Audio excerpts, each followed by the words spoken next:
Hello and welcome to the Wrestling Corner episode 16 today. As always, I'm Rowan and I'm joined by my co-host Simon. How are you today?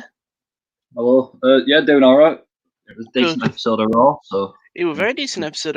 I doing all think right. with these podcasts, the Raws we always talk about more just because Because they're it's so stuck in our recent. yeah. Yeah. But we'll just might as well just get over and done with. Go straight into AEW.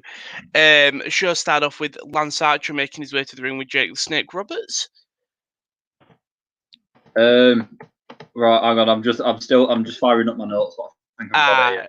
Yeah. So this was a bit weird, wasn't it? yeah, It was Jake Roberts basically just being quite sexist to Brandy Rhodes. Really, not sure definitely. there's any other way of putting Yeah. it. And so it's basically just Jake Roberts promo running down Brandy, saying she belongs in the kitchen. I feel quite uncomfortable saying all of this stuff It was it was it was a heel thing, and it worked because it was from Jake. yeah, because I think if it was said by a modern heel, it Yeah, wouldn't work as well because it was sort of said by an old guy. He's sort of stuck in his ways. It sort of makes sense. yeah. And then the promo's interrupted by like the revving of like a truck or something. Mhm. And it's Cody and his American Nightmare branded 4x4 revs Yeah, the engine for about 20 seconds. Gently knocks down a couple of barriers. he's being kind. He knows Um, someone's gonna clean it up. um, and then just sort of goes into the ring. Nice Mhm. little. I'm going to say it's a go home brawl, but the go home shows this week, isn't it? But Yeah, but they it might not was have just, it anything. was just a standard little brawl. Cody got some stuff in. Archer got some stuff in. Mhm. Um, just a bit of a preview, really, What's of gonna what. happen at Double or Nothing? Yeah, I it mean, was. after we It was a good start. Yeah. Yeah, after the AEW, we'll do predictions for Double or Nothing. Obviously, that is happening this Sunday or Saturday. Is it Had a, Saturday? This Saturday. Which I'm looking real forward to. But after this, we did have the Jurassic Express with Marco Stunt versus Best Friends with Orange Cassidy. Yeah, yeah, right. So this felt really chaotic, which is what sort of the ladder match that we're building to should be like. hmm I quite liked it in that sense. Um, it was just it was a standard tag match for most of it. It was towards the back end um, when it really sort of started to matter. Orange Cassidy looked for an interference, and Ray Phoenix just comes flying out, lands him with like I don't even know what kind of kick it is. It's just he just jumps into him full speed, they just said flying kick here. just nails him. Yeah, flying kick, I guess. Um, best friends managed to get the win off of the interference, although that it hmm wasn't like Ray Phoenix aligning himself with best friends. It was more just No, no, no. everyone's getting on TV before the match. Yeah, yeah. And then we saw MJF sort of just jump the barrier out of nowhere. Um, oh, that was it. The best friends won after MJF jumped the guardrail hmm and Attack Jungle Boy. sort of attacked Jungle Boy, yeah, behind referee's back, and then best friends got the win. But it wasn't like heelish from best friends. No, Um, no, and then afterwards, Wardlow showed up and just threw Marco Stunt around. and Decimate. Yeah, well, Before Luchasaurus sort of stared him down. Yeah. that's happening on Wednesday. There was quite a lot happened in this. Not even in the match, just the final couple of minutes, hmm really. But yeah, Yeah. it's the kind of build that you'd like from a big chaotic ladder match. So Are you using yeah, go on, headphones? AW. No, can you hear echo? I can hear echo, that's all. I just thought Ah, right. I'll go get some. well, you do go get if you can. If not, it's fine. Yeah, no, I'll be able to get some. Nice. Oh well, it's stopped now. What? I'll go Yeah. get some anyway. Just All right. what's next? Fatal The Four. Fatal Four with women's. So after this, we did have Fatal Four Way. So that Penelope Ford with Kip Sabian, Chris Statlander, Britt Baker, and Hikaru Shida. This was a great match. I really enjoyed it. It was 4 women really trying to put their marker down on the women's division, which, to be honest, hasn't really not got going, but hasn't. I'm trying to word it where I'm not being offensive. Hasn't got to the levels that it possibly should do, even though the women's division they got hasn't got that big name like the WWE does. Even TNA has like Jordan Grace, who I think a lot of people could recognize. Oh yeah, her. AEW is slowly getting that with Britt Baker. I think she's becoming great. I don't think Nyla Rose is that. But so the finish came with Hikaru Shida picking up the win. So Penelope Ford and Kip Sabian were doing their heelish thing. Shida rolled up Ford from behind for a 2 count. Falcon Arrow. Ford, Statlander broke up. Statlander hit Ford, but Ford sort of hit a poison man. It was really nice. Statlander sold it perfectly. She didn't go all the way. She sort of just flipped off her head. Looked absolutely horrible on her neck. It looked nasty, but it looked safe as well. I think, anyway. Yeah. Ford went for a handspring cut, but Hikaru Shida caught her, smashed Ford with the knee. Outside Baker caught Statlander with the lockjaw, allowing Shida to get Ford with a running knee strike. Nyla Rose was on the outside, which basically means it's Nyla Rose versus Hikaru Shida for the women's title at Double or Nothing. What are you thinking about as we go to Double or Nothing? I think this, for me, I'm looking at the match card. It's the one match I'm not really looking forward to. I'm not sure about that because on every show so far they've sort of had only one women's match, and on this one they've got 2, and that's been AEW's one downfall. True. I'm not going to say it's the match I'm most looking forward to. Because I've not Nyla Rose is. We need a title match. Yeah, but I don't know. I've yet to see something from Nyla Rose that sort of makes me really get on board with her. Yeah. But by no means do I think it'll be a bad match. Her versus Statlander kind of fell a bit flat at Revolution. Yeah, is it that's because Statlander really hadn't had a chance to put her character across? I feel like now she's a bit more known. Yeah. Yes and no. I mean, we're 3 months removed from Revolution, but Statlander was off TV for 2 of them. Yeah. So I'm not too sure. After this, we did have the Inner Circle Santana and Ortiz against Kenny Omega and half the AEW Tag Team Champions and Matt Hardy. Obviously, Hangman Page hasn't been on the show for a long time. I think he's on the show tomorrow. I think so. Yeah. Same with the Young Bucks. If not, it's Double or Nothing when they're making the return. Obviously, Hangman Page has been living in the forest. Has been living in the forest for a couple of months, a month.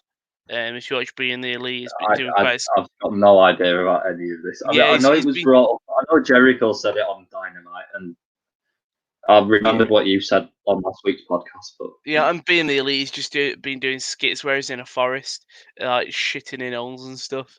It's been quite funny. Why? Because he's not wrestling, he's just going more insane, and so he's just decided to get smashed and live in a forest. I'd just like to know whether there was like a reason behind it, or whether it's just like just randomness for the sake of it.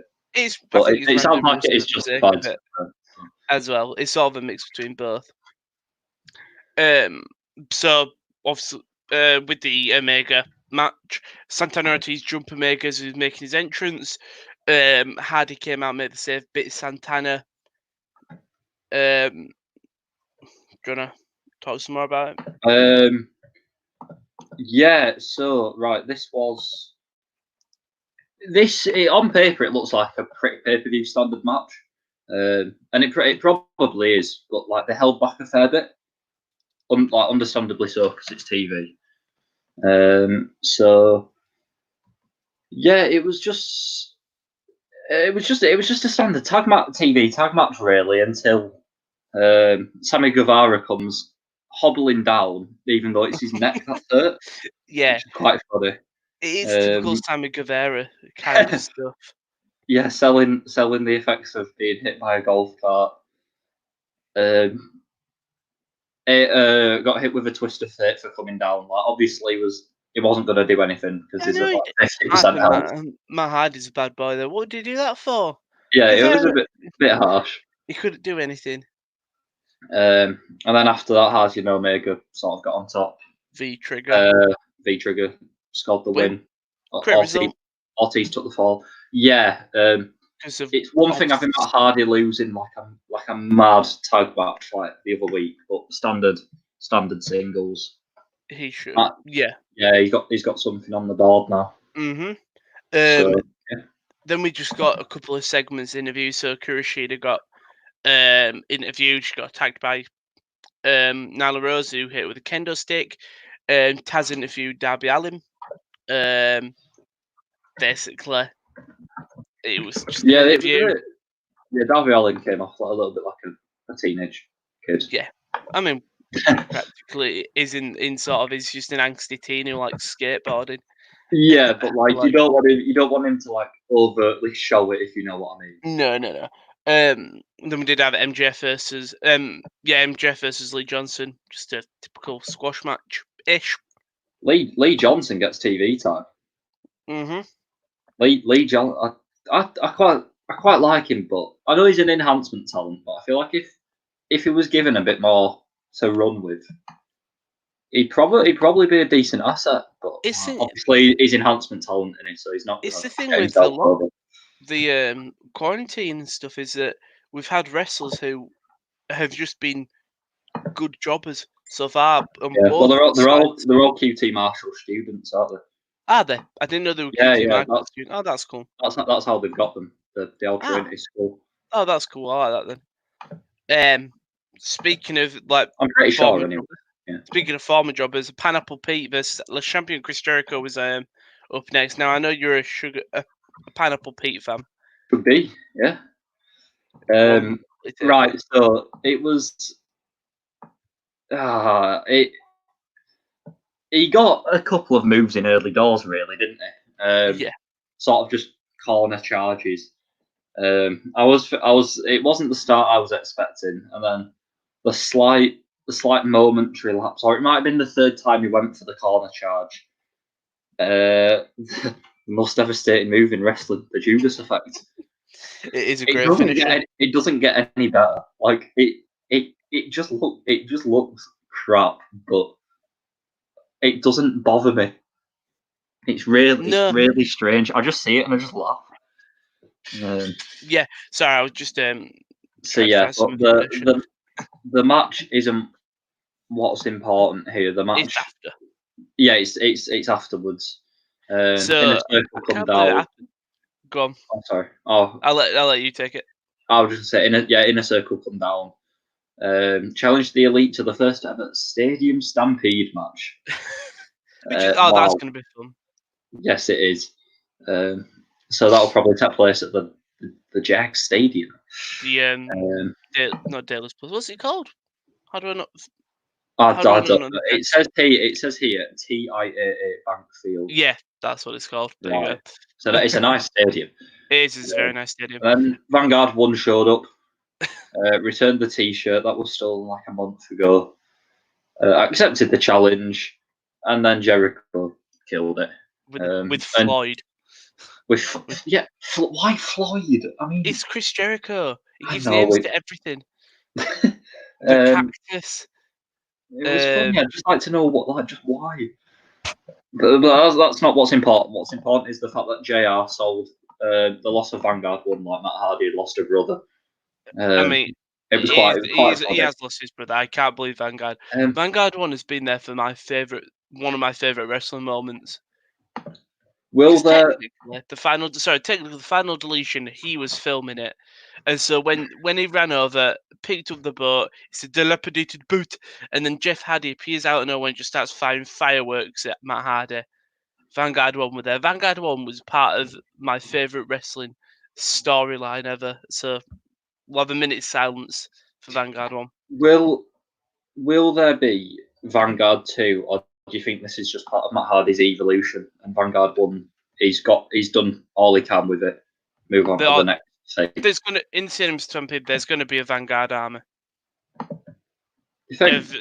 Vanguard 2, 3, 4, 5, 6, 8, and 9, and 10, all avenging Vanguard 1. Um, And it chases Sammy Guevara off. Yeah, I won't rule it out. 9 drones start chasing Sammy Guevara, where Sammy Guevara goes away for the entire match, but gets run off. Maybe like he's beating Kenny up. You hear the buzzing of 9 drones, and the 9 drones just start chasing Sammy away to save Kenny, if you know what I mean, or save someone. Yeah, if you're gonna do that with anyone, you sort of have to do it with Sammy. Mm-hmm.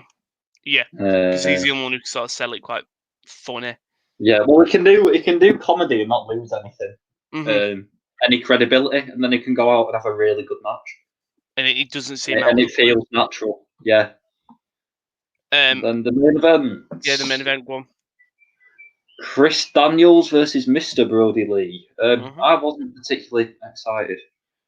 It was a fine match. And Christopher Daniels got the Angels' wings in. Although I think Brody Lee, he kicked out at 2. I was wondering whether it was a 1 or a 2 count. So yeah, after Brody Lee won with, it's just the discus lariat. It doesn't have a name, does it? No, I'm going to say no, it doesn't. It's just called the discus lariat. Yeah, was joined by all his Dark Order mateys. Held up the AW title, and then Mox sort of just brawled with the Dark Order. Minions, apart from Brody Lee and 10. And Lee and 10, Preston Vance left. Sort of throwing them to the wolves, sacrificial lambs and all that. And then Mox sort of shouted, I don't suffer disrespect. Oh boy, are you going to pay for it with interest? When the dust settles, Mr. Lee, you may very well find that your AW career is over before it started. I like that. I really do. Yeah, it's pretty decent dialogue. Brody Lee, another win over a credible opponent. Mox gets a little bit back, brawling with the Dark Order minions. And you get the impression of the match for Double or Nothing, at least the belt's going to be on it. You get the impression that Brody Lee's going to be very hard to beat, but Mox has got a lot of anger, sort of just waiting to be unleashed. It's not going to be a wrestling match like Edge versus Randy Orton is. It's going to be a brawl. It's just going to be a fight.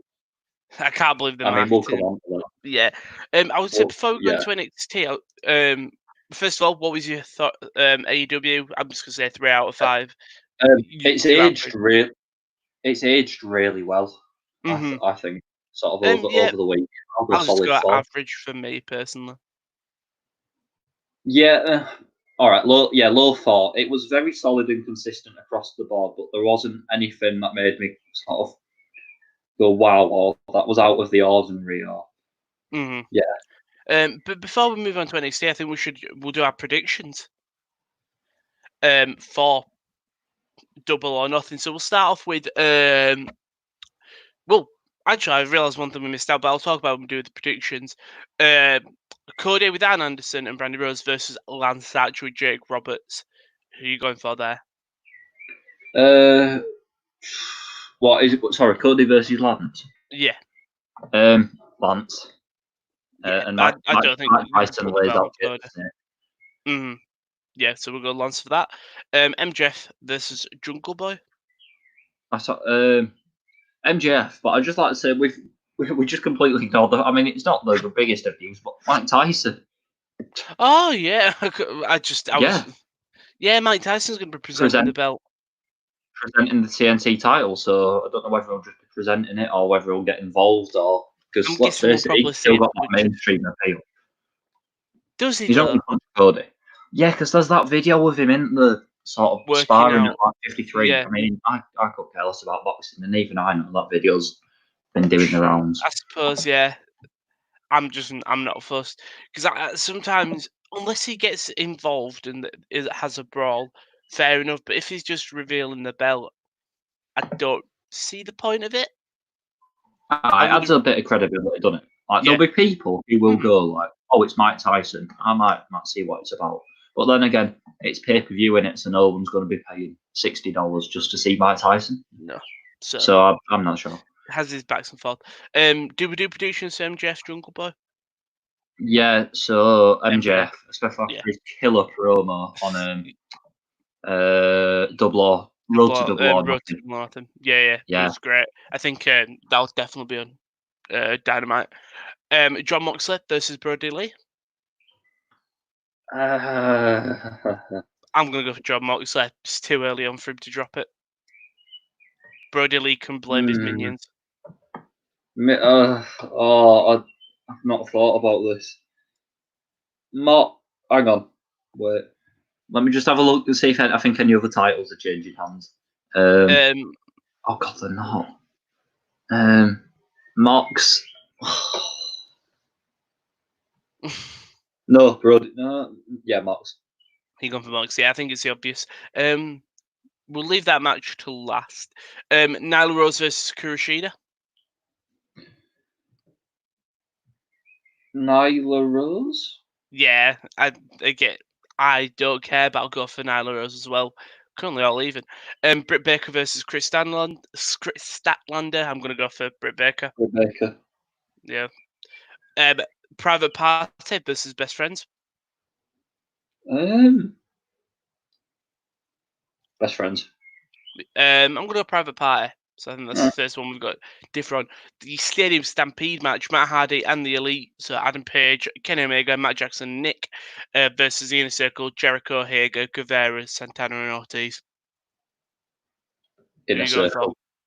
Oh, I'm going Matt Hardy and the Elite.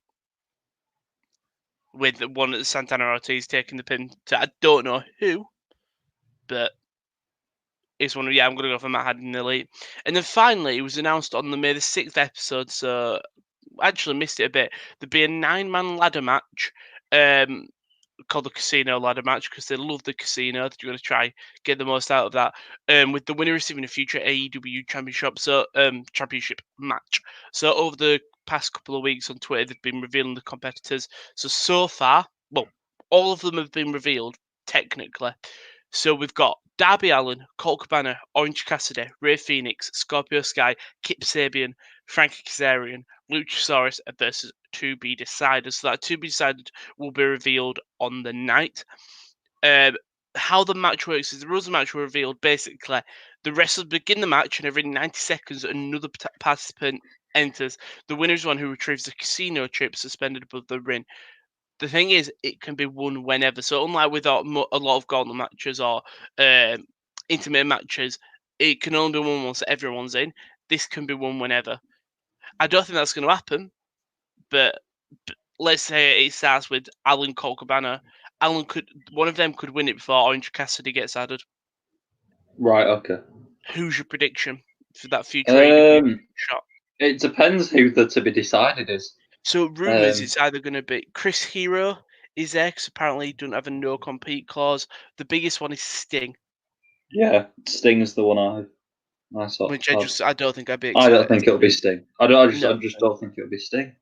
Who's been released? You could pick any of the WWE guys. No, they've got to compete. They've got no compete. I was going to say Matt Cardona, but they've got no compete clause. Yeah, Gallows and Anderson tweeted like July the 19th, midnight. Oh, Gulak doesn't have a release clause. Nope. He saw his contract out. So it could be Gulak. It could be. It could work. Yeah. Right. I guess I've just got to pick though, depending on who. Well, you could go for TBD. Who's here? To be decided. Too risky. They win. Too risky. Scorpio Sky. I'm going for Darby Allin. Wait, who's champion? It's Mox. Yeah, let's see a Mox Allin title match. I'd like it to be Rey Fenix, but I'll go with Scorpio Sky. So we differ on a couple. So we differ with Private Party, Best Friends, the Stadium Stampede, and the ladder match. So can't wait for them ones. We'll move on to NXT Oh though. no, I know they've what. they've called off the search for Shad Gaspar. Yeah, I presume they were gonna. So if you don't know, former tag team champions, Shad Gaspar, it's quite a sad story, but also quite a nice one at the same way. So him and his kid, in terms I'd of say it's all just sad. no, in terms It's of rough. what he I get what did. you mean. Yeah. So Yeah. him and his kid were swimming and they got stuck out in a rip. And so lifeguards, he would call for the lifeguards. Lifeguard came on and they said, "Get my son, and then come back for me." Why I didn't understand is why couldn't both of them just hold on to the board or whatever they were rescued on until another lifeguard could come? But I'm not going to judge how lifeguard works, considering I am not one. But Yeah, basically, he said, I would "Take say my let's face it. If they could have saved him, they would have. yeah." They said he said, "Take my son and leave me. Come back for me if you can." And obviously, they saved his son, which is great. They couldn't re-find him. There was a long search over the night. Everyone's been tweeting, sort of, please thing. Yeah, they've called, like you just said, they've called off the search. It's obviously resting. I'm not going to say rest in peace because he's definitely he Yeah, might you not. can't. Who were it? Really I think say that. it was either it might have been Kofi, and someone just tweeted, knowing Shad, he swam to the beach and now he's living a new life on a beach or something. So we just wish the best for his family, I suppose. Yeah, it's rough. But It's rough. That on wasn't better nice. times, Yeah. we'll go to NXT where we so Timothy Thatcher and Matt Riddle came out, and so did Imperium for their NXT Tag Team Title Championship match. Match started off as usual, but Thatcher just got annoyed with Riddle and just walked out. After Riddle was sort of needing the tag, wanting it, Thatcher just left, got annoyed with Riddle. Imperium hit the European bomb. 1, 2, 3. Imperium are your new NXT Tag Team Champions. And Matt Riddle and Timothy Thatcher have already been split up after 2 weeks. It's been longer than that, hasn't it? It's No, been 2 over a weeks. month, hasn't it? I think We 2 or had 3 weeks. we had New Liberals. We had his debut. We had like I Timothy, think your I think nice it blue might be eyes. 3 weeks then. Yeah. It's not Well, been not been long. it was never I don't think it was ever going to be a long term thing. No, Yeah, maybe no. not this soon. And then backstage they had a brawl. It was announced for later in the evening that there would be the main event. I think it was the main event would be Thatcher versus Riddle. Yep. Yeah. I mean, you probably need something for Riddle to do. You don't need the belts yet. Pete's not going to be able to travel. I suppose it's the correct decision. Yeah, they are kind of wasted if they'd have been kept on Riddle and Thatcher. Yeah. Then we had Tegan Knox defeating Indy Hartwell. Not much to say. Good result for Tegan Knox. Then we had one of our first another tournament match for the NXT Cruiserweight title. Jake Atlas defeating Tony Nese. Again, Jake Atlas is I think he's 2-1 now, so there's still a chance if Maverick beats Kushida, which I don't think he is, there'll be 3 competitors all on 2-1. I think Nese would be the only one that's 0-3. So yeah, great finish from Jake Atlas though. Cameron Grimes. After this, Cameron Grimes beat Finn Balor. So Finn Balor's attacking Cameron Grimes, and then all of a sudden Damien Priest appears behind him, hits him with the night stick. Cameron Grimes puts him in the ring, picks up the win. Great win for him. Good. So I'm guessing this means Finn Balor is now babyface. Quite possibly. I've seen nothing from NXT. I'm guessing he's babyface. Yeah. We had the next match though, and it was Jack Gallagher defeating Isaiah Swerve Scott in the Cruiserweight title tournament match. So Scott was making his entrance. Tony Nese came out and attacked him, basically helping Jack Gallagher get the win. Gallagher. We had Caden Carter defeating Aaliyah. It was more of a Robert Stone thing. So Robert Stone was out there trying to watch Aaliyah's performance. Didn't impress. Robert Stone just sort of stormed out. And then in the main event, Matt Riddle defeated Timothy Thatcher. So Timothy Thatcher was a very technical match, one you would expect from these two guys. Finish came Fujihara armbar. Sorry, Riddle pinned him just out of nowhere, like shock pin, but then Thatcher hit the Future armbar and just held him after the match, not letting Riddle go, and that's how the show ended. Again, an average episode of NXT. We got a good title change and a new feud, but they've announced In Your House. yeah. So that was the before the show. They did have a big announcement. Cut to backstage with Triple H, Shawn Michaels, and Road Dogg. Yeah, In Your House is going to be the next pay per view. You know what? Cool. It could be fun. Yeah, It cool. could be, but I don't know. There's no. It's AEW shows have so much life to them because there's reactions, and people ringside. Like after I go from watching NXT and AEW like a day apart, like the difference is so noticeable. Like I genuinely find NXT hard to watch. Yeah, I think. Mate, do you think it is because of the no crowd?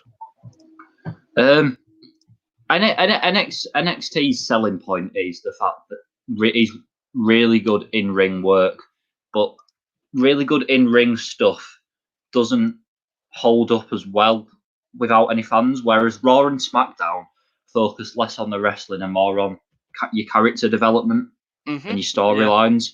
And for that, you don't need a crowd as much. No. That's why I think NXT suffers. And NXT, like the audience is completely blacked out. It's just a ring. Like it's just strange. There's things that I have really worked don't and like things it. that haven't. Yeah, I mean, since they've gone to the 7-day delay on the network, I've just gone right off it. It's a shame, really, because most of my favourite wrestlers have come from there, or either NXT. are there. Yeah. Yeah. I've got BT Sport to watch the Bundesliga, and I watched Raw last night, and I don't know how people watch the entire show week in, week out. I couldn't watch it I couldn't watch it live purely because you'd be sitting through an hour of adverts. But I don't know. I used to watch 2 hours of it. Yeah. I didn't understand it. You waste an hour of your life just sitting through adverts. But before we move on to NXT, just have a quick word about the Athletic. The Athletic are a website, and they produce some amazing football-related articles. Obviously, with the Bundesliga, football, not just football though, but just with the Bundesliga coming back, there's been great stuff about that and sort of a preview for the teams. They cover many sports, American, so MLS, that's football, NFL, NHL, NBA, all that jazz. And if you go to the Athletic, use a link, theathletic.co.uk/sports corner, you get 50% off the annual subscription and a 7-day free trial. So what are you doing? Athletic.co.uk/the sports corner. But we will move on to SmackDown, where it was not a strange episode. 2 seconds. I've just had to load up SmackDown just because I've lost it. There we go. It wasn't an amazing episode, but we'll start off with the first. If I miss anything, just tell me. One of the first matches for the Intercontinental Champion. So Sami Zayn has been stripped of the title because he. Right, straight off the bat, we opened up with Miz TV. Miz TV. I forgot about Miz TV. It's the worst thing about the preview on WWE.com is they don't have actual segments. They only have either the biggest segments or Bleacher Report, the place to go. And I'm looking now. So I'll tap Miz TV then. It was so Otis comes down to the ring for Miz TV. Miz congratulates him, and then Miz and Morrison laughed at Otis because he's fat. He's not fat. Yeah, he's just dense. He's chunky. Miz got angry. Otis sat in a chair, and the chair broke because he's dense. Lol. Although he weighs 50 pounds less than Braun Strowman. But don't let logic get in the way of a good story. No, don't. Miz and Morrison mocked the fact that Otis has dyslexia, and asked him if does dyslexia stop him from dressing himself. It was a bit cringy. It was a bit weird. Yeah. He's not as good as a solo, but like bring back Tucker, man. I know it is strange that it was when Was it this SmackDown when it was who's Otis gonna have as his mystery tag team partner? It's like you do Yeah, it know was. that he did have Tucker as his Yeah. tag team partner. No, he said in Miss TV that Tucker couldn't make it. I So they know. addressed that, but it was a throwaway line. But if Tucker's been mighty geneted, then Who was they've dropped Tucker? they've dropped the ball. Yeah, I But think yeah, Heavy Miz, Machinery could be a big tag team. Otis it was alright. Tucker can carry the wrestling matches, and Otis can have the fun. Well, yeah, Otis bounces off Tucker. Like Mhm. it's the whole thing of like It's what made them you're work so weirder well. and funnier when you're with your friends. And if he's Mhm. just being weird on his own, it's a little bit. Bit creepy. It's just weird. Yeah. Yeah. Right. So then we did have the first match for the Intercontinental Championship. So the match had been set up the tournament because Sami Zayn had been stripped of the title. Was it? I can't remember the excuse he gave. Was he injured? No, he just can't defend it. He ain't doing it because it's pandemic and Sami No, Zayn. I meant the Kayfabe reason. storyline. Yeah, kayfabe reason. No, that was the genuine reason. They just said he's unable to defend it. Which is just, I understand what. So people have obviously been online complaining that the place on the card should be affected, but if he's not going to be a thing and they've got wrestlers who are willing to wrestle, you surely do want your title on the card. On the face of it, does it make sense? Yes, absolutely. When you look at the bigger picture, does it make sense? No. Jordan Devlin, although he is literally legally not allowed to defend it. Yeah. He's still got his. But the main sticking point is Lesnar. What I'd like Yeah. is possibly if they went, Sami Zayn has been stripped of the title, but when he can return, he's got an automatic Intercontinental Championship match. That's a simple way of making it not seem thing. Because now, if Zayn comes back, if he doesn't immediately go for the Intercontinental Championship, it's going to seem weird. That's absolutely what should happen, and it's a ready-made feud. But nah, I think Sammy comes back and buried. Vince will not appreciate an employee not stepping up for the team. Vince already thinks that coronavirus is bogus anyway. So. Well, it's not that it's annoyed. It's more just like forget the 100,000 deaths in America. It's getting in the way of his plans and his decisions. His money. It's just a bit of an inconvenience. Yeah. Yeah. He's so blind. Not blind, but blinded by money. Mm-hmm. I mean, in fairness, I would be if I've got much money as Vince McMahon. But we'll move on to the Intercontinental Tournament. First match was Elias versus King Corbin. WrestleMania rematch. The biggest WrestleMania rematch, if you think about it. Elias picking up the win. I saw a strange stat that Elias has not lost a match since last year. Has he not? Something really? It's right. Well, that's me looking at that. I just saw it on Twitter. Not that I'm saying it's wrong, but that is just. If that's true, it's either that or he hasn't wrestled in a year on SmackDown. Right. I'm going to say if that's true, then he should be challenging Braun. He should. There's a strange stat. He's either not wrestled in a year, but he's been on the show consistently, or he's yet to lose since April 2019. Right.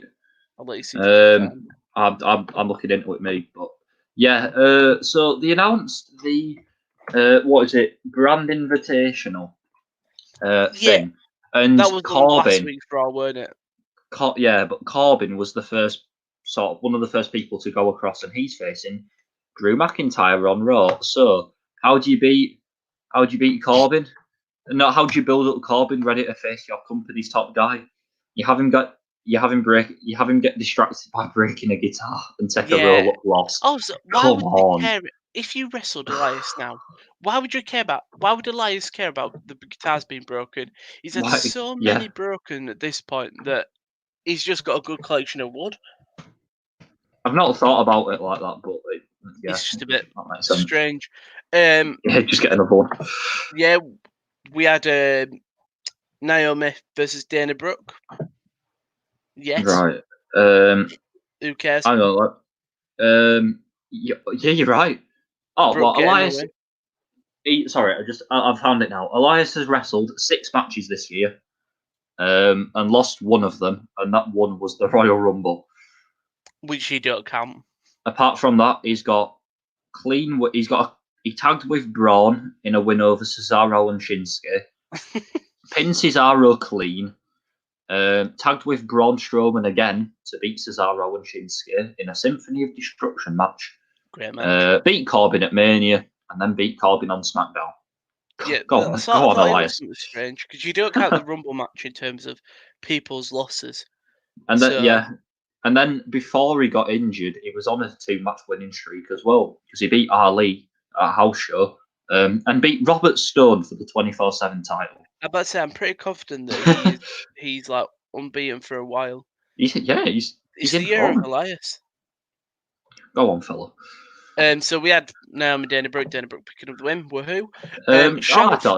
I could see Dana Brooke holding the title. Please no. Dana Brooke's really stepped up recently. No, she had Big, Money in big the Bank. time. Money in the Bank. Everyone ran through the kitchen. All fine.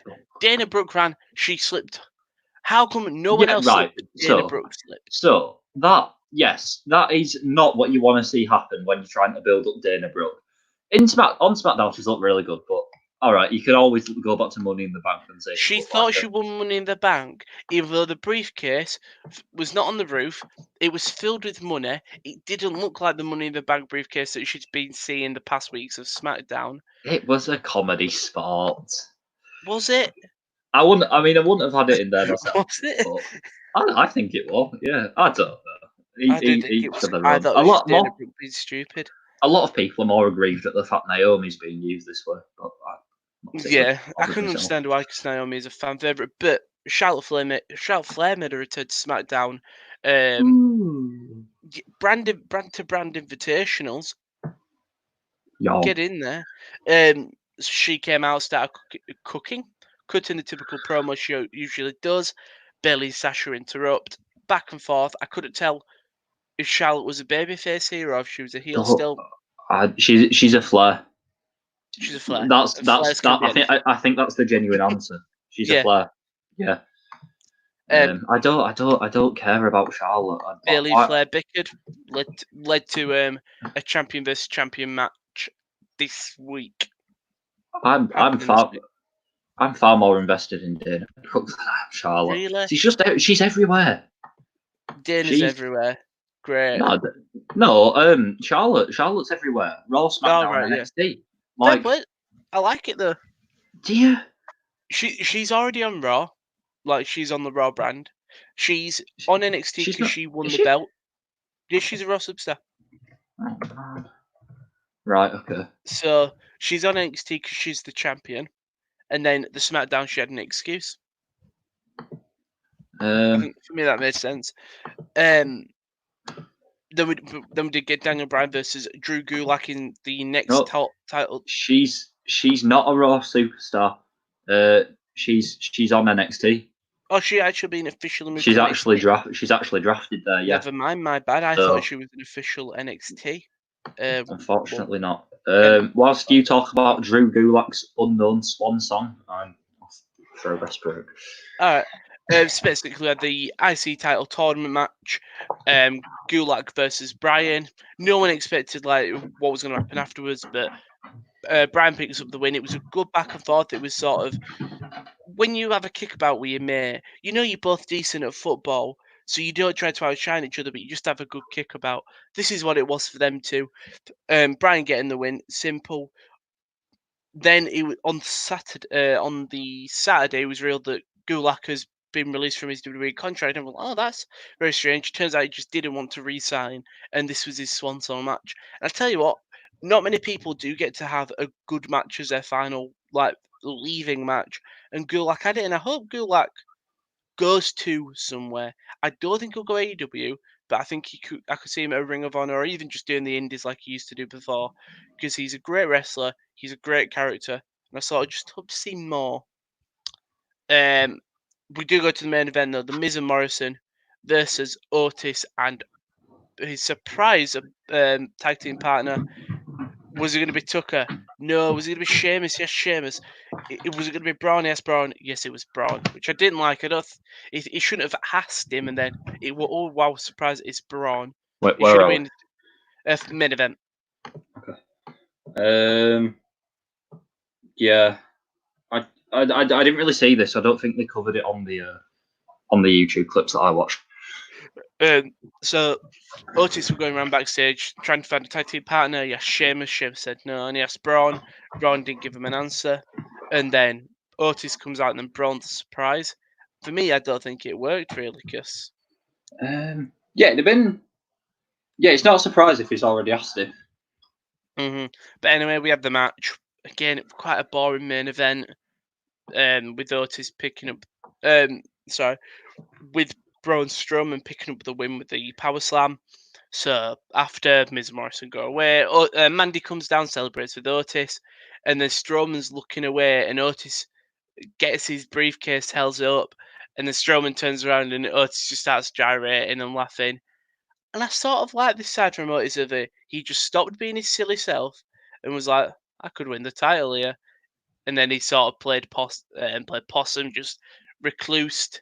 And I'd like this is Otis sort of being this happy-go-lucky guy, Strowman not taking him seriously, and then all of a sudden Otis just switches it and sort of changes pace and possibly, I don't know, I'm going to hate saying this, wins the title.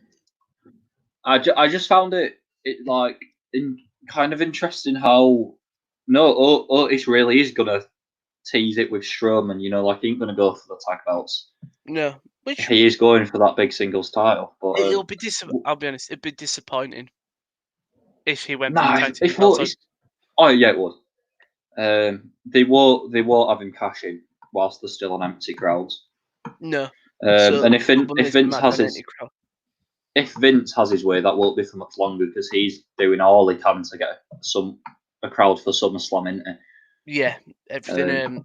New York had announced sorry, not New York, wherever it was being held, have announced it's not happening there. So they're already looking at, not announced, but it's being leaked by the dirt sheets, and so they're already looking at new locations. So, but just back to SmackDown, right? So, end of October, first SmackDown on Fox. Fox have been promised Ronda Rousey, Brock Lesnar, Cain Velasquez. Do you think they envisaged that? What are we? 7 months on, the main event of their shows would be a big legitimate sports feel. Otis, Miz and Morrison, who are the kings of safe style. Maybe not Morrison, but soft style. That's the one. And all right, Braun, I guess, but he's not like like legitimate sporting. Do you know what I mean? It's just like a standard SmackDown. Like Fox have not got what they've been promised in the slightest. No, I'd be a bit miffed if I were them. I would be, but they've sort of adapted well. They've made use of. They could say like in these meetings, like, "Look, we were promised this," and they can hold it to him, but they can say, "We've just got someone who shouldn't be a main eventer as the Money in Bank champion." But he's not a sports guy, so like he isn't. But who Fox, else? Fox won't care about Otis. Obviously, Ronda is not wrestling. She slandered the whole women's division. Brock won't travel because he doesn't need to. At this point, he'll only do it if there's a crowd. I get circumstances have worked against them. Because I feel like Brock doesn't really work without a crowd, for me personally. Well, anyway. Who else is there? A sports guy who's been on? Shayna, but she's released. On SmackDown. Shayna's on Raw, yeah. Raw, sorry, Raw. Cain Velasquez got released. The only one I can think is Casey Catanzaro, but she's not even really sporty. She's Ninja Warrior. American Ninja Warrior. Really? I'm trying to think. Straws. Yeah. Sonya Deville, who's been a highlight of SmackDown. Yeah, Sonya Deville, but she's not. Sport. Whole shtick isn't. Well, she's MMA, but that's not what she's about at the moment. She's just about. No. Big serious. stuff. But Oh, yeah, I just thought of someone, but I can't remember. Oh, Tainara Conti, but she's been released, so never yeah, mind. she'd been released. But she had a legitimate Who else sporting. is it? That's it, I think, isn't it? Yeah. So I'm not quite sure what Fox were expecting. But I don't think Fox care anymore. here we are. Oh, But yeah. we'll go to Monday Night Raw. So I watched this episode live, and it was You're it was mental. fun. Yeah, I was I aware. would not dare watch a Raw live. This show opened up with Edge accepting Randy Orton's Backlash challenge. They're promoting it as the greatest wrestling match ever. In terms of can it be the greatest wrestling match ever? So obviously, I, I, I I don't. I'd understand if it was a jokey feud and them going, we're going to have the best match ever, and it's like a piss take. But it doesn't feel like it. Like Charlie said it, Tom Phillips have said it. It's in their promo packages for Backlash. It's gonna hurt it massively because people will be expecting like Zack Comedy. Sabre Jr. versus All right. Well, it's going to be like someone that wrestlers. I can't think of anyone like Kushida or something. I don't know. No, shit. Zack Sabre Jr. versus Well, Matt Riddle. will they just have a wrestling match, or will Yeah. they have will they have a normal match and then Orton wins with like a weapon or something behind the rest back? Maybe, Like, or like it gets the DQ. because if it is just a standard wrestling match, then it's just gonna fall flat. Yeah, I don't get where they're going with It's on this. the marketing for me. Yeah, and again, Steve, because I get all of my takes from Stephen Larson. They were saying that like the way Edge accepted the challenge for the wrestling match was the same way you'd react if like when Triple H challenged, I think it was Mankind or Mick Foley or whatever, to Hell in a Cell, and Mick Foley was like, yes, I'll accept, really intense, Yeah. or like Hell in a Cell, like like a will proper have it blood hype. feud final. Like Edge gave the most extreme reaction for a wrestling match. Like I think people are like taking this backstage. They've got to be. Oh, like But someone's why? probably gone to Charlie and gone, "I'll give you 20 quid if you say it's going to be the greatest wrestling match ever to end the show." What? They And she's gone, "You know what? Fuck it, I'll take it." they could maybe like it'd be funny if it was like if they were saying that Otis versus Braun. who's someone proper like maybe Braun, but you know what I mean. Two people who aren't who are character like Otis versus the Fiend. Yeah. He's going to be the greatest wrestling match ever. Then that'd be funny because. But these are two legends. I'm going to say it isn't, but Otis is like a legitimately good Greco-Roman wrestler. But you know what I mean. You know what I mean. I know what you mean. Yeah. These are two megastars, all-time two- legends, Hall of Yeah, Famers. two of the biggest. It's just not funny. Of the 2000s, they're two of the biggest wrestlers. If you don't even need to be a wrestling fan. Like when you're at school and everyone like someone says a wrestling thing, the first person they go to is Randy Orton. You think? Everyone, yeah. Like I remember being in like primary school and high school, and like if someone wrestling had come up, but oh yeah, Randy Orton, John Cena, okay. and Randy Orton are the people know. Yeah. And even Randy hasn't done what Cena's done, yet he's still so known. Well, he's just let's face it, it's not because of his classic cash in on Daniel Bryan at SummerSlam. Was it 2014? It's because of the meme.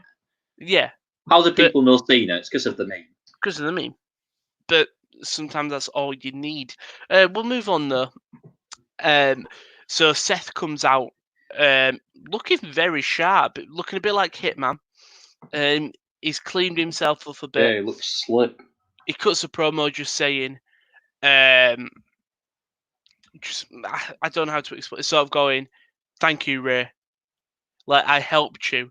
This is what you needed."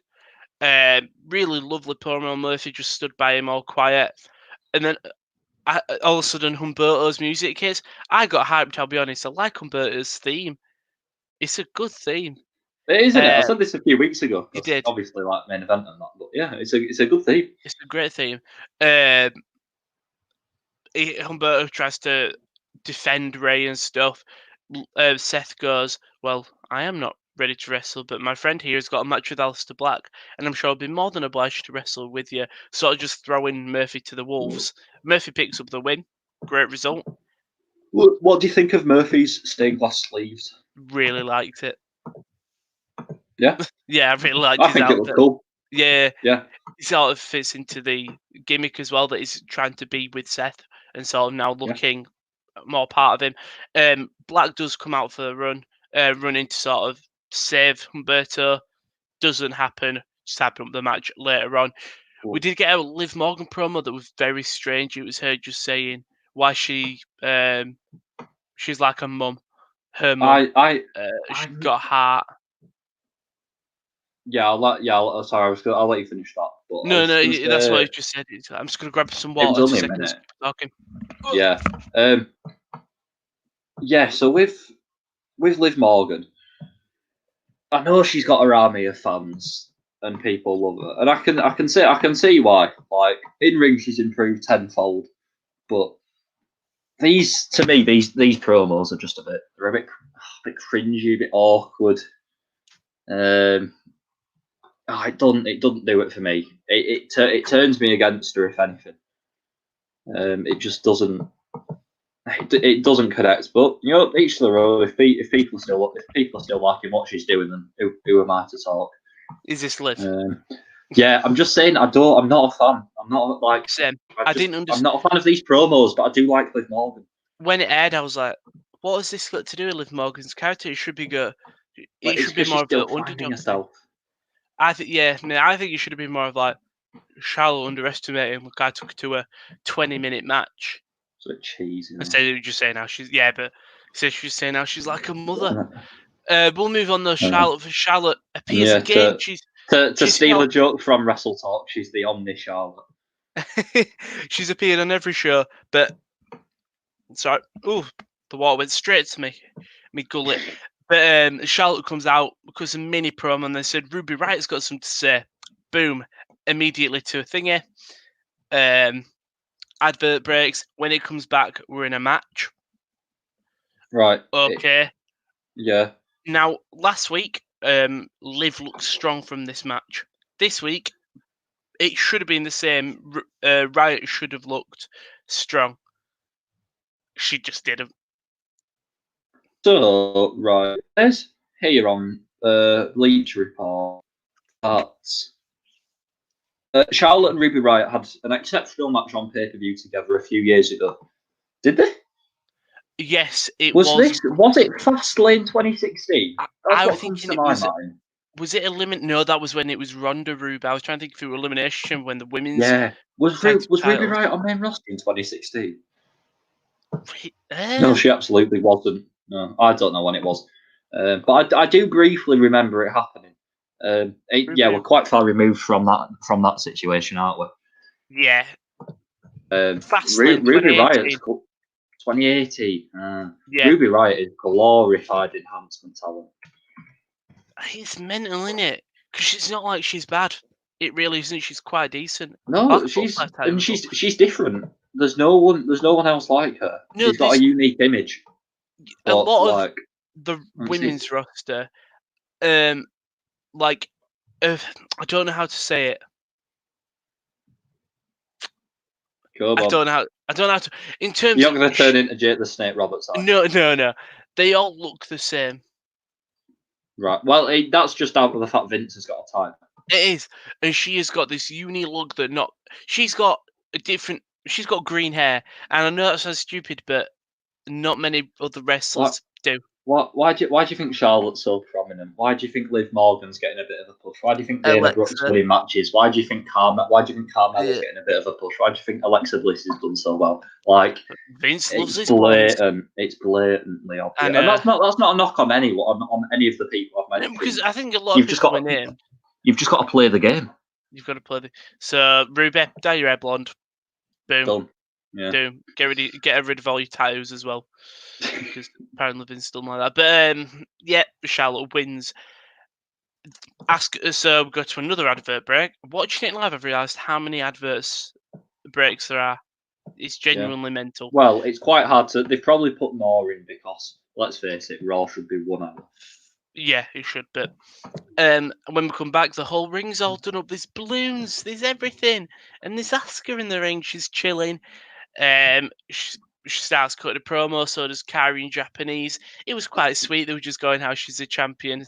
Kairi was very happy for her, sort of teasing that she probably wants a bit of the match, but they left it to the imagination. But Nia, and then all of a sudden you just hear, first of all, Nia's horrible starting theme. It makes the strangest sound that goes, "I'm not that." I'm not a big fan of Nia. It is a horrendous theme. It sort of makes a honk, but it's sort of been minimised. Yeah. Right. So, sorry. No, I was going to say Nia Jax comes out, stakes a claim for the opportunity. Sort of they have a face off. Asuka attacks her a bit. Nia walks away. I think I like this. No. I've found Asuka annoying for weeks. Yeah, I think I've come. I've come around to it. Great.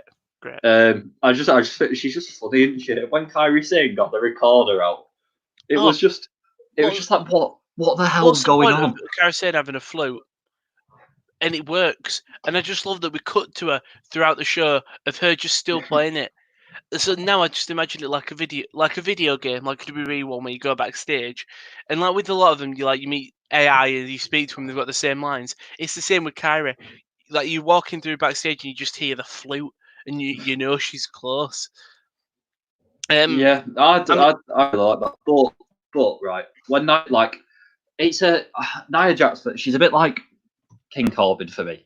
Like as soon as I hear that music, I'll go, oh, but not like boo you heel. I don't like you. It's like I feel like whenever you hear that music, it just brings the segment down. For me, I feel really harsh, but she just annoys me. I prefer. Yeah. With Corbin, I like him because he is despisable. Everything he says is like, "Oh my god, why are you here again?" And I think King Corbin's just funny. With Nia, I just sigh of like, "Why is she here?" Nia Jax has got she's not great in ring. I think her promos leave a lot to be desired. She's got no bants. She's just nondescript. Like the thing is, she should either be a face or a heel. I don't think she should be a face. Her size should not be a face. She shouldn't be a force to be reckoned with. But when she's a heel, her promos are just her whining. But at the start of her main roster run, they pretty much got a spot on. Just big dominant. Mm-hmm. Basically, Nyla Rose. Yeah. And I don't even find Nyla Rose particularly interesting, but I find her better than compared to Nia. She's great. I'd only like this tune now if Asuka decimates her. In terms of Nia gets the best, and then at a Backlash, Asuka lock within 10 seconds. Oh, they won't be doing that. In the promo though, like I mean, I get where Nia Jax was coming from, but she said to Asuka, like you've not won anything; it was handed to you. It was like no, she literally did win it.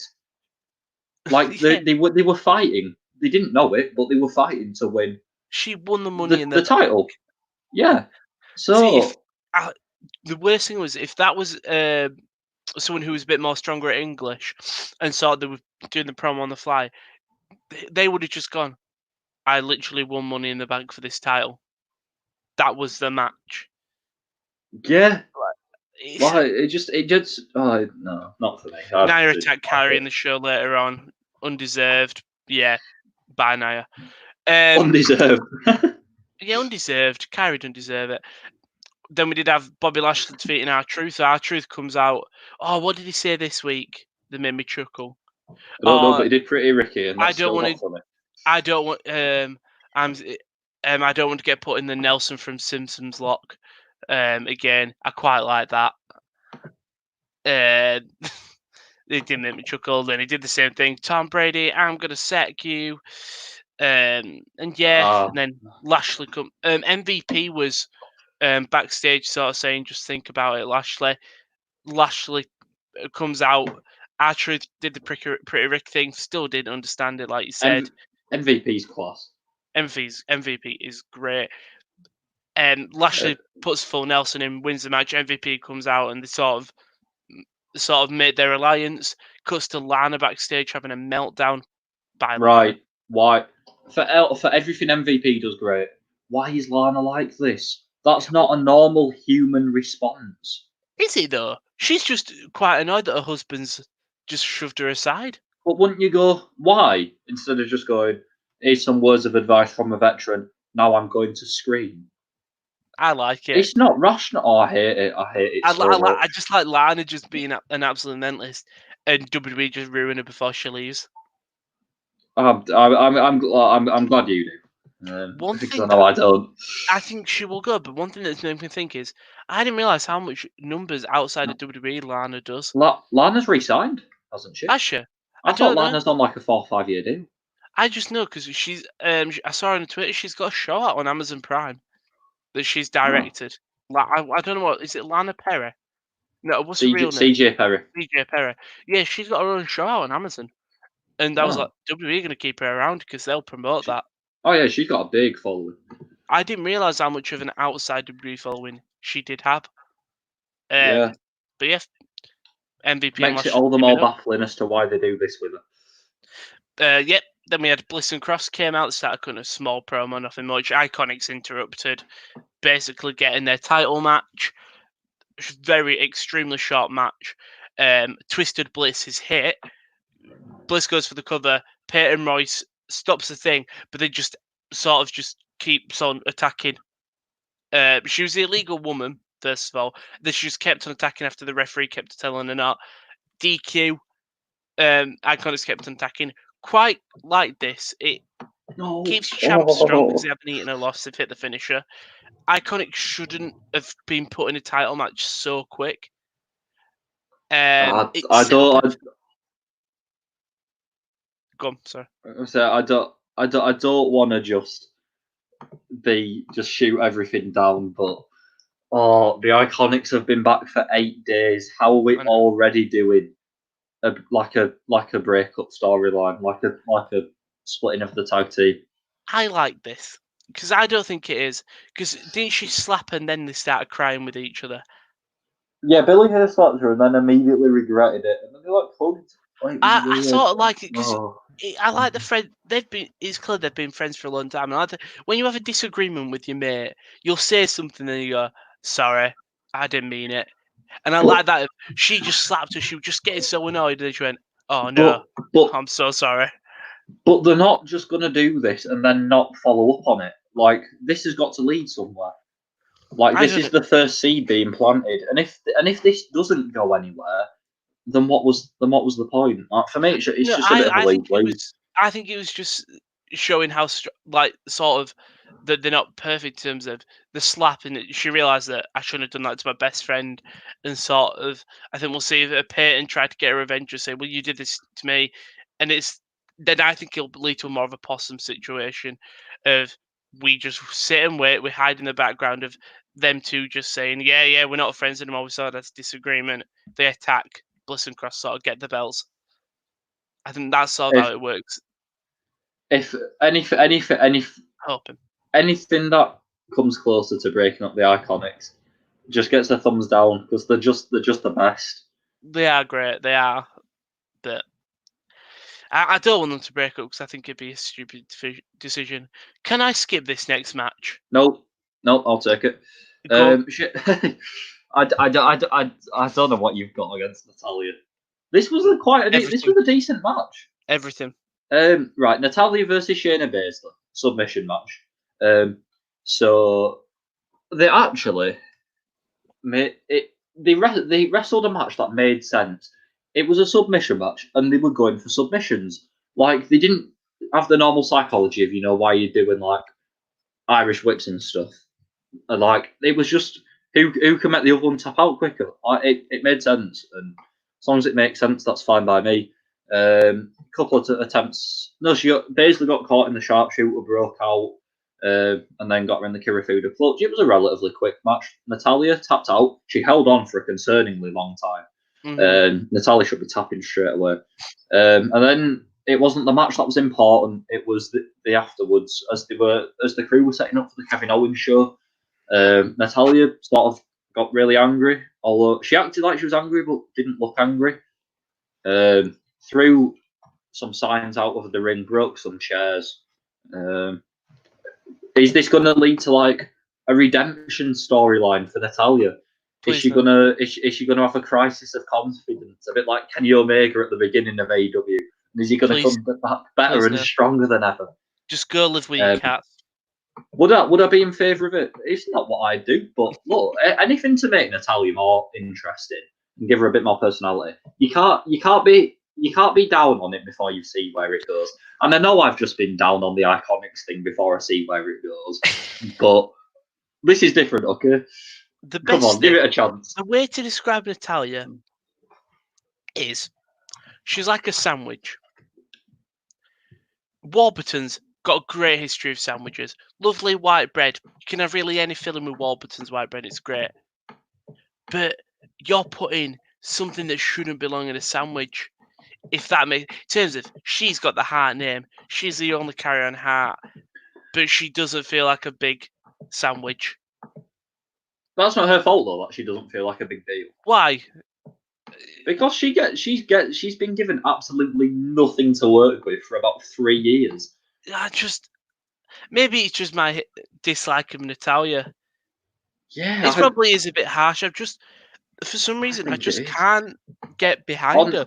Ongoing in Raw, they call her the Dolph Ziggler of the women's division. She's just done everything. Way better than Dolph. Way better. Way less. Way worse. Dolph. Way worse. Yeah, but do you know what I mean though?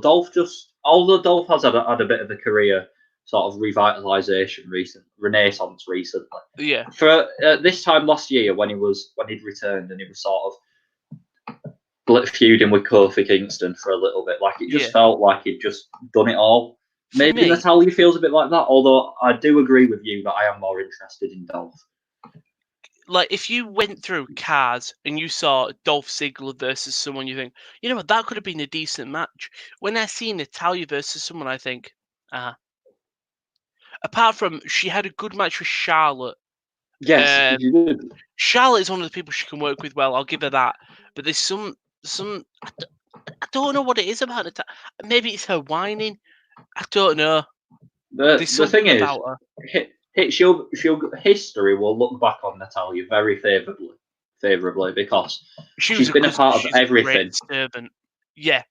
Yeah, she's like first Rumble, I think first Elimination Chamber, the whole Women's Revolution nonsense. She's sort you know of what like I mean? The Miz, in terms of when she first came in, Miz was this reality TV star. She was just a heart, yet she's become a consistent mainstay on the roster. Maybe not at the highest level, but it's like they can rely on her. She's a solid hand. Yeah, she's a solid hand. Harsh, but she's probably great backstage. Probably everyone likes her. She'll be a good mentor for like people coming up and stuff. Mm-hmm. Like, she's probably more valuable backstage than she is. She's like Shelton Benjamin. Yeah, maybe not in the mix. Yeah. Miz is way better. She'll probably be a producer or like a trainer. She'll be one of the first like women's full-time producers on the main roster. So I don't think there is one, is there? I mean, there's got to be, but probably I can't think of any. WWE full-time women's. Well, we wouldn't know anyway because they've all been furloughed. True, but like Finlay does all the women's matches, do they? Oh yeah, he does, doesn't he? You've got Jessica Carr, who's the first women's referee. Main roster. They said Lita here. Lita. Right. Oh no, she was a creative writer and a backstage producer for WWE on a full-time basis, but she's not now. Well, yeah. That's another first for Natalia. It is. I think you should. People will look at it and go, Dana Warrior. She's part of the creative team. Right. So is Dewey Foley, which I'm pretty confident Mick Foley's kid. I'm sure he left years ago, didn't he? No, anyway, this is not important. What if I'm going through now? Who is Jet Prickett? Oh, she. Okay, wait, he's a stage. I kind of feel like you're scraping the barrel now. I'm just sort of looking at. It's mental when you look at the ambassadors for WWE. Like it starts pretty decent. Like you've got JBL there, Ric Flair, Ricky Steamboat, then Bob Backlund. You got Brie Bella, Eve Torres, Maria Menounos, Nikki Bella. Eve Torres. Yeah, Eve Torres is a ambassador, Right. and then she's classed as a. Never mind. I wonder what that meant. Where is it? Then you've just got at the bottom three: Billy Graham, Right. Tatanka, Right. and Tatsumi Fujinami. It's just the three strangest mix at the bottom. Yeah, Like sort of that is quite a Steamboat bit. Flair to them three. Sorry, I got distracted by the list of WWE personnel on Wikipedia. I mean, yeah, I'm really looking forward to talking about the final bit of Raw. Yeah, I thought it was so really good. we had the Kevin Owens show first of all. Kevin Owens joined by Selena Vega and the boys. Have Apollo Crews comes out because I think Apollo beat Andrade and then they got attacked. Right. So it's been.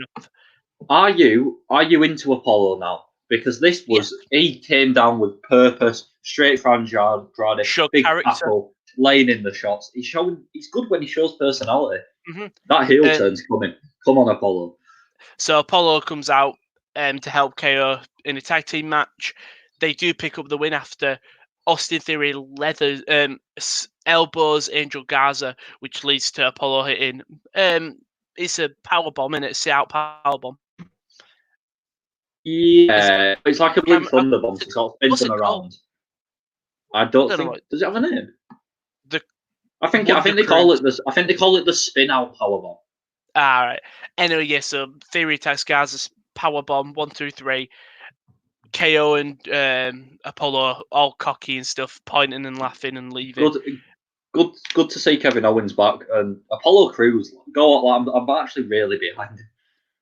Yeah, I the same. He showed personality, and I was like, Apollo could win this here, and I wouldn't be surprised if he's not the new US champ. But going back to the ring, Theory, Vega, Andrade, and Garza are all there. Garza's bent over and what? I think Apollo wins next week. Yeah, for sure. I think Andrade needs a break from the title. He hasn't really defended it in a while, so yeah. I think and he's had some he's had champion versus champion with Drew, but maybe not defended. But we're back in the ring. All the Vega boys are there, and Theory's just saying sorry to Andrade. Selena Vega doesn't seem really phased by the attack. Andrade is sort of looking at Theory like, "Come on, what was that for?" And then all of a sudden, thwack, just decimates Theory. Both of them do. Austin Theory, what a babyface here. It was an accident. It was an accident. Andrade, big shot. Theory still pleading that it was an accident. Yeah, he sort of still wanted to be part of that group, even though they've just attacked him and then sort of, boom, laid him out. He was there for not ages, but he was laid out. They didn't really acknowledge him after that. The Vega boys left. I'd like it because Austin Theory never originally fit in to the group. No, in terms of it was looking to become a Mexican style stable, and then they had Austin Theory, and I think because they needed someone for the Mania match, and it made sense that Theory was added. And I sort of liked it because it was sort of Selena going, "I've been to NXT, I've got this guy who could be useful to us," and it wasn't. And technically, he was useful to him. And then when he started to mess up or not be worth his stock, they've got rid of him. But yeah, I really like the sort of not the heel turn, but the kicking him out of the group. Yeah, it was done in the right way. Garza and Andrade look really good, and yeah, Austin Theory never really fit, and I feel like he's better served elsewhere. Well, we're about to find out. Yeah, so we're going to the main event. It was the not main event, sorry, God. It was Black versus. I forgot about the main event. It was Black versus Murphy. Match that Seth comes out originally and he stands at the ringside. Quite a fast-paced start. As these two had a great feud on Raw when Murphy had just come over from 205 Live. Oh, I completely forgot about that. Yeah, they were having some of the best matches on wrestling TV for a couple of weeks. So Oh, that was I was quality. I was expecting quite a lot. And they did deliver at the start, and then Murphy's getting beaten down and stuff, and Seth is just not watching. He goes around and he sees Austin Theory laid down, just like broken. In the He same way he picked up Murphy. Yeah, and he walks over and he just stands over him for a bit. It cuts back to the match. Murphy gets a bit of a thing. Murphy goes down again. Cuts back to Seth looking back at Theory now. Helps Theory up. They do it, and then all of a sudden you hear like a slap. The camera does a really lovely pan while Seth and Austin Theory looking like they're shaking hands. Does a lovely pan as the slap hits. Murphy's laid on the floor. Black puts him up for the black mass.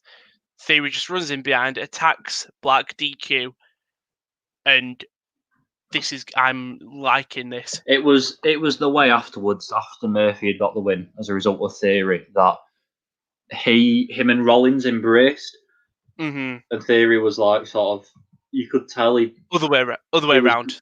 Well, what did I say? You said Theory, Murphy and Seth embraced. Oh, Theory sorry, yeah, Theory and Seth embraced, and Theory sold it really well in terms of getting across. He did. I am now a disciple. Yeah, it worked well in terms of he shook hands and he sort of looked confused, but he sort of like, I understand what I need to do. Attacks him and stuff. Again, still looking like, okay, is Seth gonna want me in?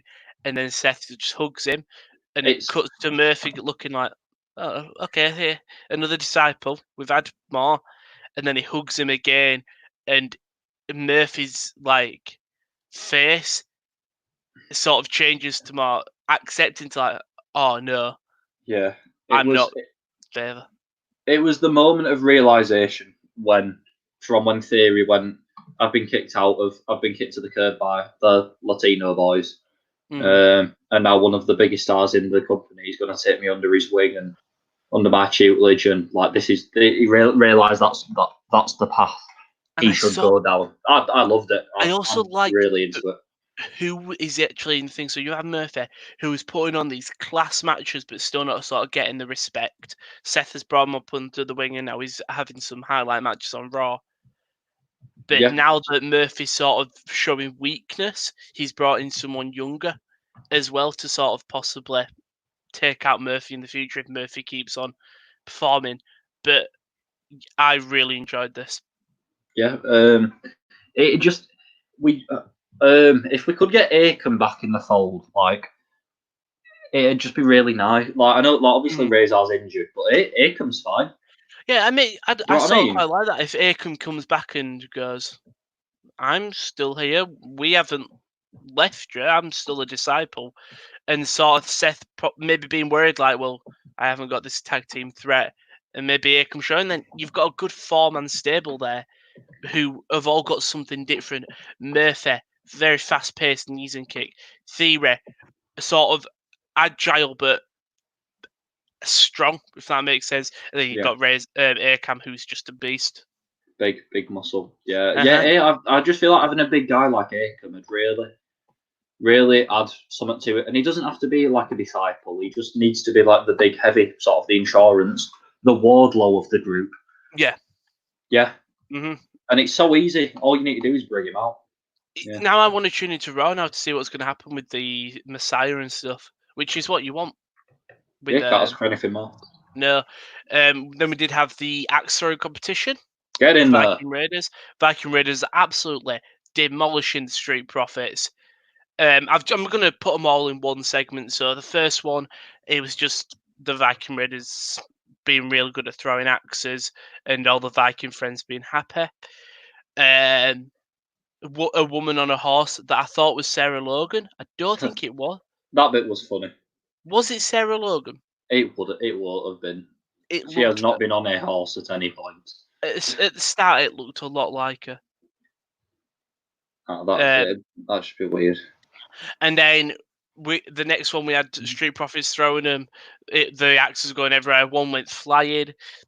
Next segment, a police car pulls up with an axe in the hood, or on the windshield. and they sort of go, "Oh well, who did this?" And sort of Street Profits go, "Ah well, it can't be us. Look, we're bad." Angelo Dawkins goes for an axe throw behind, hits it bang on in the middle. We leave there. We come back, and the policeman says, "Well, I'll let you off because Eric, you're well fit. You're not really that fit." Is basically what she said, which is that's just well mean.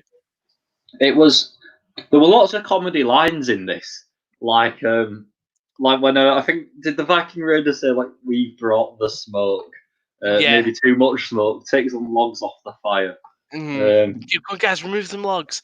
Stuff Doing that really made me laugh. the war chants, but to "We want the smoke." We want the smoke. Like Yeah. this is what the basketball. It was better than the basketball. I enjoyed this. Yeah, it was better I'm than the quite enjoying basketball. this weird mini feud. It's sort of them just. I like it that it's now them just becoming friends over the mutual thing. So Viking Raiders got good at basketball. The Street Profits getting good at accent. Yeah. So next week, I want them to see go bowling. Another really good line was when I think one of the Viking Raiders, I think it was Eric, said like "We got you, fam" or something. Yeah, we got you, fam. It was That really weird, but I quite liked it. Yeah. Yeah, I don't know. Bowling? I don't Is know. that a part of Bowling the was Street reason. Profits thing? Maybe I don't know what they should do.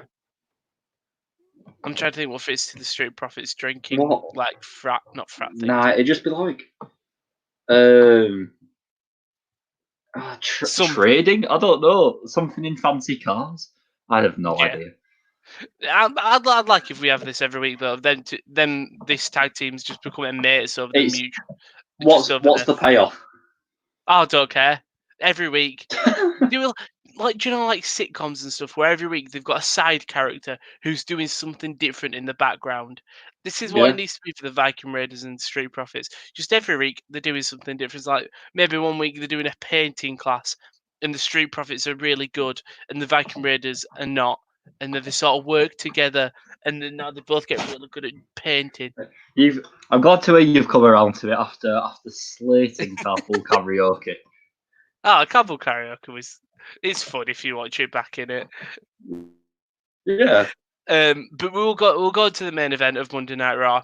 Drew McIntyre defeating King Corbin. So McIntyre comes out, lovely. Corbin comes out, fine. Lashley comes out with MVP and just stands at the top of the rope. Now I didn't realise these three used to be in a faction together. I completely forgot. Did they? Yeah. Oh, I thought you meant MVP, Lashley and McIntyre. Oh, I get what you mean. Lashley. Oh yeah, Corbin, no, I remember that. I completely forgot. They were some dark days.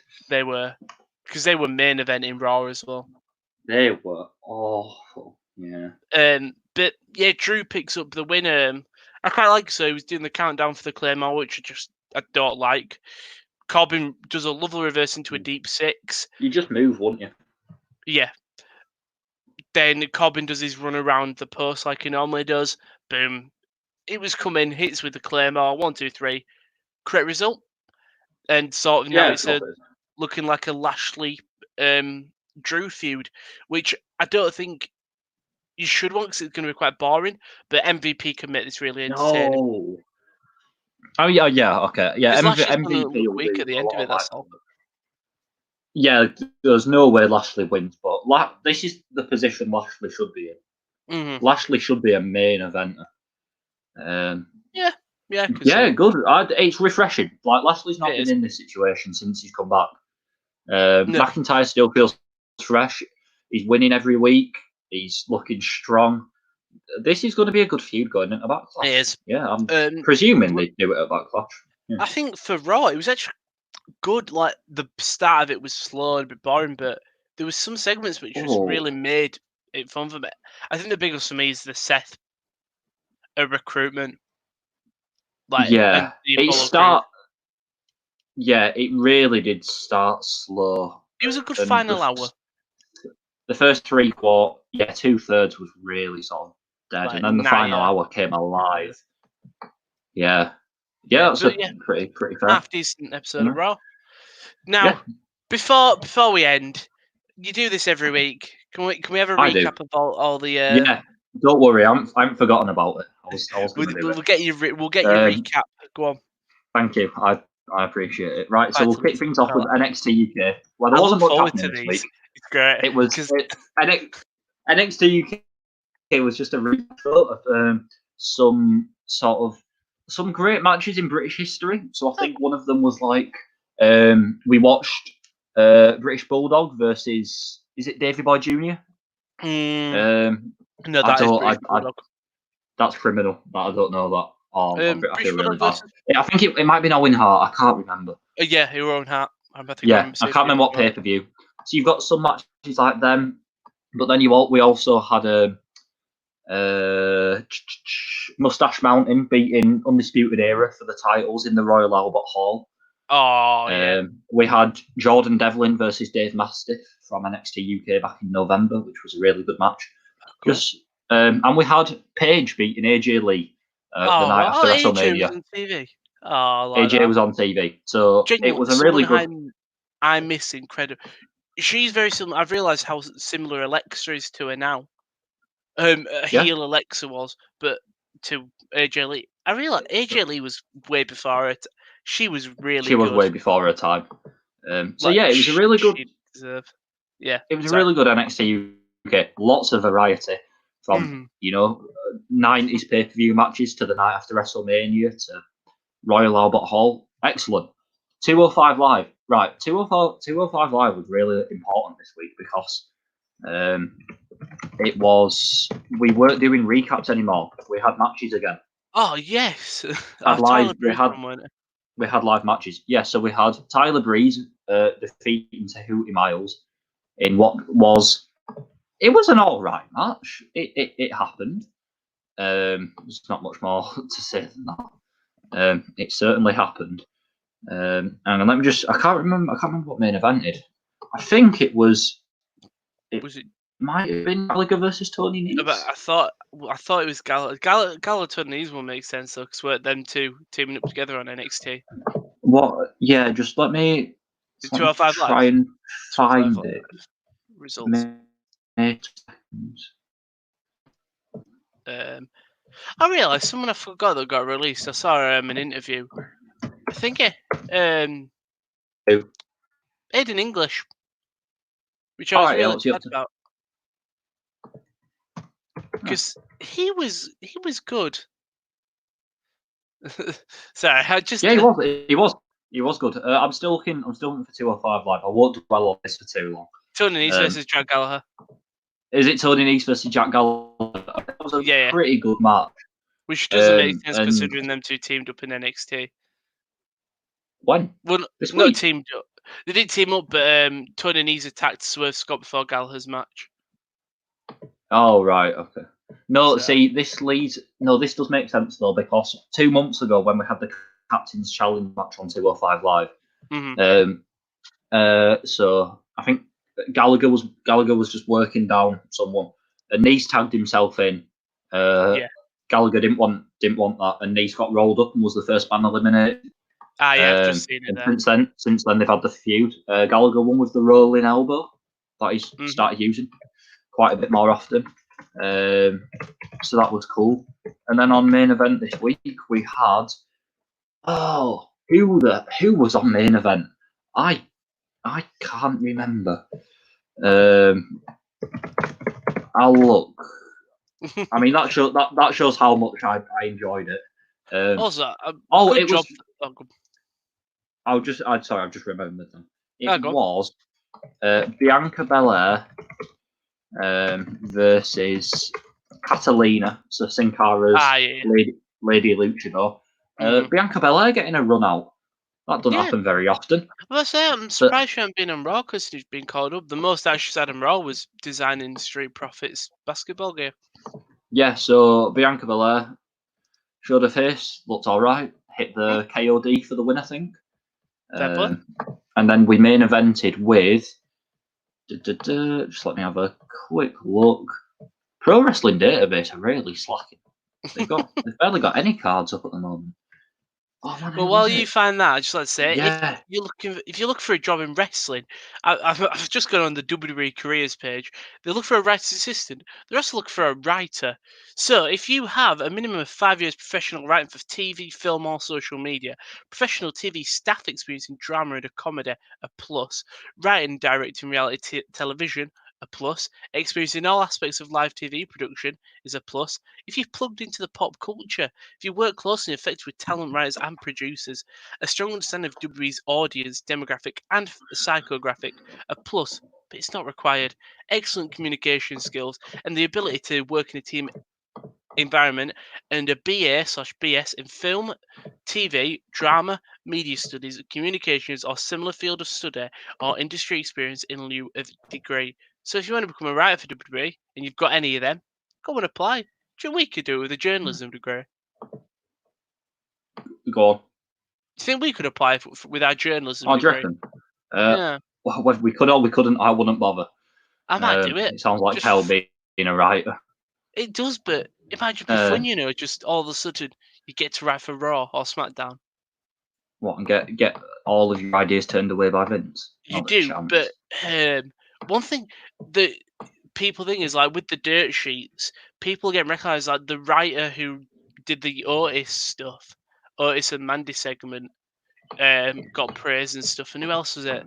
Someone else who got a promotion through WWE because of someone finding out that they wrote one of the segments. Was it All right. whose segment was it? I can't remember the writer, unfortunately, but it was a segment that was really, really enjoyed by everyone. And Right. it might have been Kofi's Yeah. promo just before Mania. It was something, Right. anyway. Do you know We what found was enjoyed by everyone? it. Come on. Humberto Carrillo versus Murphy. Oh, In the wow. main event of main event. It was. Oh, I know I couldn't remember it, and that makes me look like I wasn't interested. It was a great match. The better matches than what they have on Raw quite a lot of the time on main yeah. event, and that sounds stupid, but main event has improved so much in the empty arena setting. Unfortunately, I just You've never got want to watch a main event. it only takes 15 minutes. True. It's got MVP on commentary. Oh, that's nice. Who's It's it nice. MVP of? It's cool. Braves. MVP and Tom Phillips. Oh, nice. Good partnership. Um, I so really yeah, like Tom Phillips. that's what happened on the, shall we say, less important shows. Yeah, let's go. Sure. But for what it's worth, they're still very much worth a watch. Even NXT UK with no original content, They're they're showing good putting matches. out really good stuff. Not recap shows, but highlight shows. Yeah. I do think one day Tom Phillips will take over as take over from Michael Cole. And I It's think, either him or Vic Joseph. yeah, but for me, Vic Joseph, is he on NXT UK? I know he got He's on it with moved. Nigel. Yeah, but I knew he got moved off one of the shows.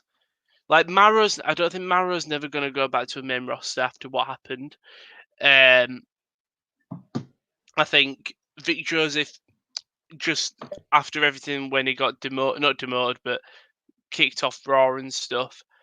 I think having Tom Phillips, he's very much like Michael Cole, and as much as that could get annoying Yeah. in terms of his voice and stuff, Vince will like it. And Michael Cole isn't Yeah. bad. I've realised in these empty He's- arena shows. Mickey James has had a good go at it recently on main event, but Yeah, I've I not saw been she was doing it. particularly gripped. Maybe MVP will turn out to be quality, Maybe. but at the moment it's probably Tom Phillips. Yeah. We also never saw Shane Thorne and Brendan Vink. I was very surprised. They've been on Raw This quite week, a lot recently. Yeah. I thought that. I also thought this week we didn't have a single enhancement talent, and I think No. that might have been the case on SmackDown as well. There wasn't any enhancement talent, No. so We're moving forward. We're moving forward. But speaking of moving forward, there's more content on this channel. I don't know how that links work, but it did. Many more content. Many more content. So Mondays, nothing. I'm guessing the whole career mode won't make a return. It's going to be the series that will forever be forgotten. Tuesday, it's us, the Wrestling Corner. You can't forget about us. On Wednesday, it is the Top Corner podcast, the football one. We'll be talking about the Bundesliga and all the games returning. Did you watch any football this weekend? I watched not a single minute. So I did Super 6, but that's about it because I know nothing about foreign football. fair play. Anyway, tune into that on Wednesday. On Thursday, we have the NFL corner where they're doing their division preview. No, sorry, we don't. That's on Fridays. Now they've changed it up. So on Fridays, it is the NFL corner where they're doing their division previews. But if you're not a fan of any of that, if you're a fan of FIFA, Josh streams every day apart from Wednesday and Friday on Twitch from 7 till 9 and on Saturdays 11 to 1, where he's been grinding through many packs to pack some tots. I think he's up to 150 packs, which he'll probably get to 200 packs to open on Saturday morning. So go over to, I think that's twitch.tv/the top corner. So if you go over there, find it. But yeah, that's been the Wrestling Corner. Next week, we will be talking about, it'll be Double or Nothing. So that'll be a very AEW heavy promo. Before we go, Simon, what do you think is going to be the match of Double or Nothing? Oh, I'm going to go for the ladder match. For me, it's got a good mix of people. You've got your Darby Allin, your sort of Scorpio Skies, these people get behind. You've got your big, like, Luchasaurus. You haven't really got many heels. I think you've only got Rey Fenix, if I'm right. it could. Yeah, Rey Yeah, Fenix pretty is the much. only one. So, and then the mystery corner. Ladder match, it's either between ladder match, and that was my first thought. But when I think about it a bit more, it's Cody versus Lance. Really, I'm not looking forward to it. Yeah. What? Really? Yeah. Cody has had the best match on every single pay-per-view so far. I know. And Lance Archer has been looking good. All in the tag team match. What fit? Are you going to say the ladder match? No, Kenny and Hangman versus Young Bucks. Ah, For me, that was one of the best. I'm all right. Who did Cody have then? I know most people will agree with that. I'm gonna stick with Cody MJF. Cody MJF. That's what I liked. It. I didn't like it because there wasn't as much wrestling as I'd like. There's something about Cody. Something about Cody in big matches that I just come alive for. There's no one like him. I can understand why Cody's the big, like, fan favorite for this match against Lance Archer, but for me, it's one of the most easiest decisions for a prediction. Like, Cody's come out and said he doesn't really want himself to be champion. He's never getting that main title shot. I feel like you should put it on your biggest guy right now, and your biggest guy is Lance Archer. All right. I guarantee, though, there'll be some near falls that you bite on. Definitely. When he hits a crossroad, I will pop because it's the crossroads. It's one of my sort of favorite things. But that's been the rest. Yeah. Go on. Sorry. No, go on. I was going to say, like, Jake Roberts is interfering too much. Arn Anderson comes down, lays out Jake Roberts. Lance is distracted. Cody hits the crossroads. There's all sorts of drama all set up. That's happening. Mike Tyson comes out, lays him out. Yeah. Well, tomorrow you've got Arn versus Snake. Jake Snake in a face-off. Well, yeah, I was going to say, they're not wrestling. No, imagine 2020. That's actually. But yeah, don't forget to use it. Go to theathletic.co.uk/sports corner for 50% off your annual subscription and 7-day free trial. We've been the Wrestling Corner. This has been episode number 16. Ta-ta. Bye-bye.